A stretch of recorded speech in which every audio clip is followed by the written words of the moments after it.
Welcome back mga ropa, kwentuhan muna tayo. Pag-usapan natin ang pambihirang improvement na mayroon si Kai Sotto ngayon. Galing nga sa injury mga ropa ay talagang magagandang performance kagad ang ginagawa ni Kai Sotto. Big man mga ropa, talagang kaya niyang rebound doon sa may ilalim at kaya niyang pumuntos doon sa may ilalim mga ropa. Kaya niyang makipagbakbakan, makipagbalyaan at ang pinakamaganda nga dito mga ropa ay mayroong passing. Magaling pumasa si Kai Sotto. Sa kasamaang palad nga lang mga ropa, mainit pa na balita ay hindi makakasama si Kai Sotto sa training camp ng Kubunan ng Gilas. Ibig sabihin nito, malaki ang chance na hindi na siya makalaro sa Gilas kontra sa Kubunan ng New Zealand at Australia. Ngayon mga ropa, dito sa video na to, papakita ko sa inyo kung ano nga ba ang naging improvement ni Kai Sotto galing coming off the injury. Ito ang game analysis at breakdown sa laruan ni Kai Sotto ngayon. Sa pagbabalik niya sa Kubunan ng Koshigaya Alpha, simulan na natin to.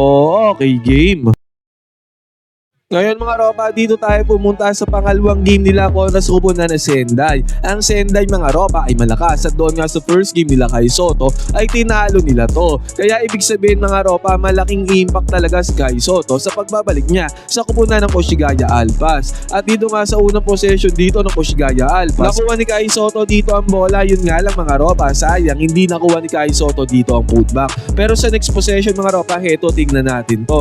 Take note, ang katapatan dito ni Kai Sotto ay isang malaking player din na import ng Kubunan ng Sendai. Malaki at malapad mga ropa, kaya talagang magkakapakbakan ng dalawang players sa to doon sa ilalim. Pero tingnan natin ang ginawa dito ni Kai. Ang lakas ng box out dyan ni Kai Sotto mga ropa. Ang gandang pestuan ang ginawa niya dyan para ma-outbox niya dito yung defender ng Kubunan ng Sendai. At good heads up play din ang ginawa dito ng teammate ni Kai Sotto dahil good entry pa sa kanyang ginawa. Dahil nga sa magandang pwesto ni Kai mga ropa, nagkaroon siya dito ng easy 2 points. Hindi na nagawang contest dyan ng player ng Kubunan ng Sendai dahil nga sa magandang seal na ginawa ni Kai Sotto doon sa may ilalim.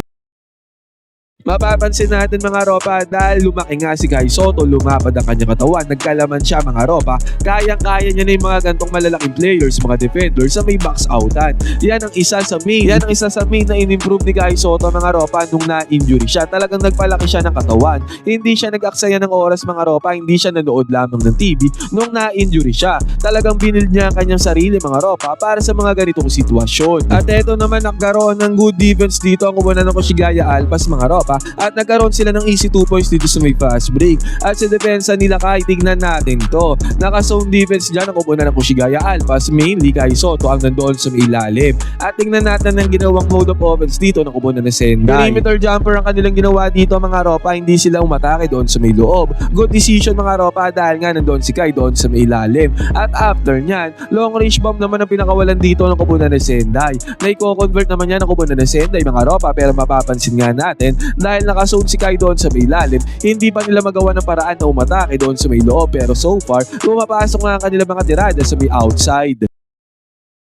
At eto mga ropa, mapapansin natin nung nilabas na ni Coach Ansay si Kai Sotto dito sa may line-up. Tingnan natin garang umatake dito ang Kubunan ng Sendai doon sa may lalim, doon sa may paint. Dahil wala nga si Kai Sotto, walang 7-4 na protection doon sa may paint. Kaya inatake nila kagad yan mga ropa, at positive outcome naman to dahil nakapagpundar sila ng pudos dyan sa may ilalim. Ang masasabi ko lang mga ropa, malaking kawalan talaga si Kai Sotto. If ever, isama na din natin yung Gilas Pilipinas kasi malaking paint protection talaga kanya nagagawa. Isa sa main factor kung bakit natalo natin ang Latvia doon sa huling laban natin sa kanila ay dahil nandoon si Kai Sotto. Mayroon talaga tayong protection doon sa may ilalim. Kahit hindi na scoring mga ropa, malaking protection talaga nagagawa ni Kai Sotto in terms of defense doon sa may ilalim.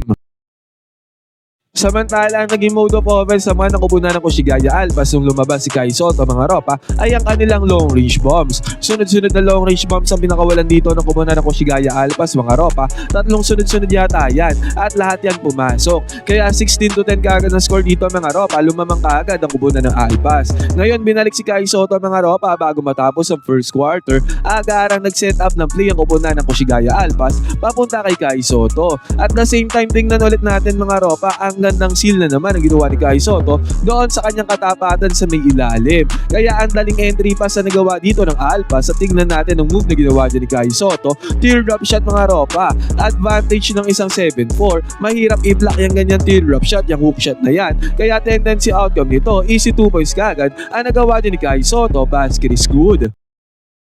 May gantong galaw naman talaga si Kai Soto dati mga ropa, pero ngayon parang mas pulido na kasi parang mas okay na yung ganyang galawan, mas natural na, hindi na pilit at hindi nakabado mga ropa, kaya nagkakaroon nga ng mga puntos si Kai Soto doon sa may ilalim, doon sa may paint. Nagkaroon naman ng strong attack dito ang teammate ni Kai Soto mga ropa, at ang mga long range bombs talaga nila ay kumokonek sa pagkakataon na to. Nakakuha pa nga ng 3-pointer dito si Matsuyama mga ropa, kaya pagbubukas sa second quarter 28-16 ang score. Lamang pa dito ko po na po si Gaya Alpas kontra sa malakas na kupunan na Sendai. At eto, wala ulit si Kai Soto sa lineup, kaya nagkaroon na naman ng good attack ang kupunan na Sendai doon sa may loob, at after nyan nagkaroon pa sila ng 3-pointer basket is good. At bigyang credits at props din naman natin ang player nila Kai Soto na si Matsuyama. Ang lupit talaga niya sa 3-pointers mga ropa, ay talagang maraming 3-pointers sa kanya nagagawa para sa kupunan ng Koshigaya Alpas. Nakatirada pa nga sila dito ng perimeter jumper mga ropa, at again points in paint na naman ang ginawa ng kupunan na Sendai doon sa may lalim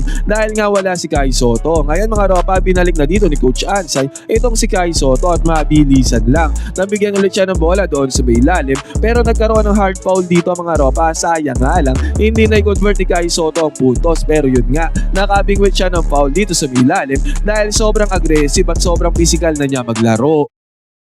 At eto nga ulit mga ropa, magandang balasa ulit ng bola ang ginawa dito ng kubunan ng Koshigaya Alpas, at yung positioning ulit ni Kai mga ropa, again andun na naman siya sa may ilalim, magandang positioning na naman. Good pass din ang ginawa dito ng kanyang teammate para mapigilan dyan si Kai mga ropa. Hinawakan na yung kamay dito ni Kai Soto para hindi siya magkaroon ng easy 2 points. Sa mga positioning dyan ni Kai mga ropa, talagang napipid na siya ng mga teammates niya ngayon. Nagagamay na din ng teammates si Kai Soto yung laruan niya mga ropa, kaya nagkaroon at nakabingwit na naman siya dyan ng foul dahil sa pasan ng kanyang mga teammates. Nakakuha naman ng 3-pointer dito ang kupunan ng Sendai mga ropa, samantala bumawi naman dyan ng 3-pointer ang kupunan ng Koshigaya Alpas. Yun nga lang, back-to-back 3-pointers naman ang ginawa dito ng kupunan ng Sendai, at sa pagkakataon na to nabigyan ulit ng bola si Kai doon sa may ilalim. Tingnan natin, ang daming defenders dyan sa may ilalim mga ropa, pero si Kai Soto talaga ang nangibabaw dyan.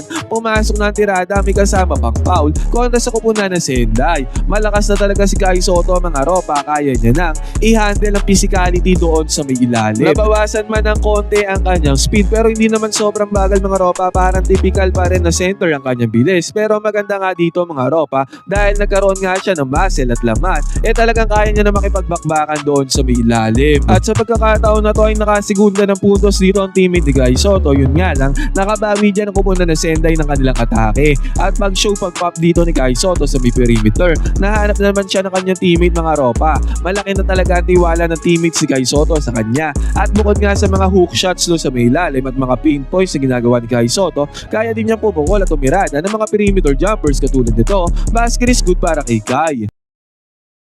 Sa senaryo na to ay nagkapalitan ng long range bombs ang dalawang kupunan. Palitan sila dito ng bomba, at doon sa may ilalim medyo nagulangan si Kai Soto nung kanyang binabantayan. Kaya nagkaroon siya ng basic na offensive rebound dito. Napatulala na nga lang dyan si Kai Soto at napatingin siya doon sa may referee. 49-42 ang score dito mga ropa, kalagitnaan ng third quarter. Yun nga lang, biglang bumulusok sa opensa dito ang kupunan na Sendai. Zigzagging through the defense mga ropa para sa easy 2 points basket is good, at after nyan long range bomb pa ang napasok dito ng kupunan na Sendai. Nakachani naman ng 3-pointer dito ang kupunan ng Koshigaya Alpas mga ropa. Yun nga lang, may bawi ka agad dyan ang kupunan ng Sendai 79ers.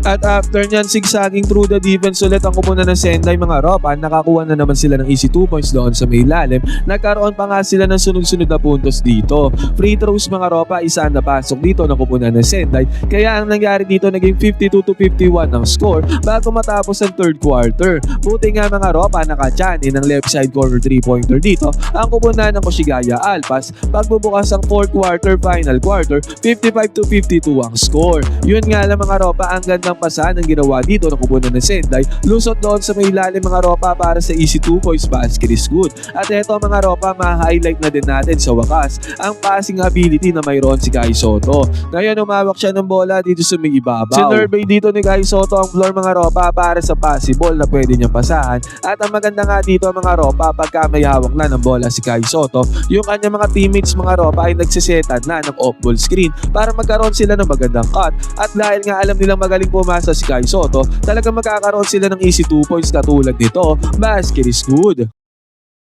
Naging 60-54 ang score dito mga ropa, lumamang pa ng 6 points dyan ang kupunan ng Koshigaya Alpas. Yun nga lang, sinibak dito ng Sendai ang man-to-man defense ng kupunan ng Alpas at after nyan, ang ganda pasa pa doon sa may ilalim para sa easy 2 points ng kupunan ng Sendai. At ang masaklap dito mga ropa, nagkaroon pa ng mga clutch 3-pointers dito ang kupunan ng Sendai. Back-to-back 3-pointers yan mga ropa, quick 6 points ang nagawa dyan ng kupunan ng Sendai. Kaya sa isang iglap ang nangyari dito bago matapos ang game na to, ay nagkaroon ng run ng kupunan ng Sendai, lumamang na sila dito sa puntos against kila Kai Soto. At ang malupit pa nga dito mga ropa, nagkaroon pa ng good defense sa kupunan ng Sendai, talagang napunta ang momentum sa kanila. At kung mapapansin natin mga ropa, ang mga score ng Sendai ay hindi nanggagaling pagka-depensa si Kai Soto. Nanggagaling to mga ropa pag-depensa ang kanyang teammates katulad nga nito. Ganyan ang nangyayari mga ropa, iniiwasan ng kupunan ng Sendai ang depensa ni Kai Soto. Inaatake nila mga ropa yung mga defenders ng kupunan ng Koshigaya Alpas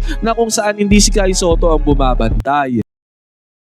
Nakachani pa nga ng 3-pointer niya dito si Matsuyama mga ropa para bigyang intense pa ang laban. Yun nga lang, top of lucky 3-pointer naman ang pinanatan dito ng kupunan ng Sendai 79ers. Ganoon ulit mga ropa, hindi na naman si Kai Soto ang depensa dyan, kaya nakakaskor ang kupunan ng Sendai. At sa pagkakataon na to, nakachani pa nga ng mga puntos dito ang kupunan ng Koshigaya Alpas mga ropa. Yun nga lang, dahil sa uling bulusok ng kupunan ng Sendai doon pa nga sa may dulo, ay nakapak pa sila dito ng kupunan ng Sendai. 76-67 natapos ang game na to mga ropa. Disenteng numero ang ginawa ni Kai Soto, disenteng performance naman mga ropa ang ginawa niya dito sa game na to. Take note, malakas nga ang kupunan ng Sendai mga ropa, kaya hindi dapat ikaya ng Koshigaya Alpas ang naging performance nila dito sa game na to. Nakakampak nga lang ang kupunan ng Sendai. Ngayon mga ropa, ano masasabi nyo sa laruan dito ni Kai Soto, yung mga improvements na mayroon na siya dito sa laruan niya sa kupunan ng Koshigaya Alpas? Ang maganda nga dito mga ropa ay nagtitiwala na talaga ang teammate ni Kai Soto. Nalalaro na ni Kai Soto yung proper role niya para sa kupunan ng Koshigaya Alpas.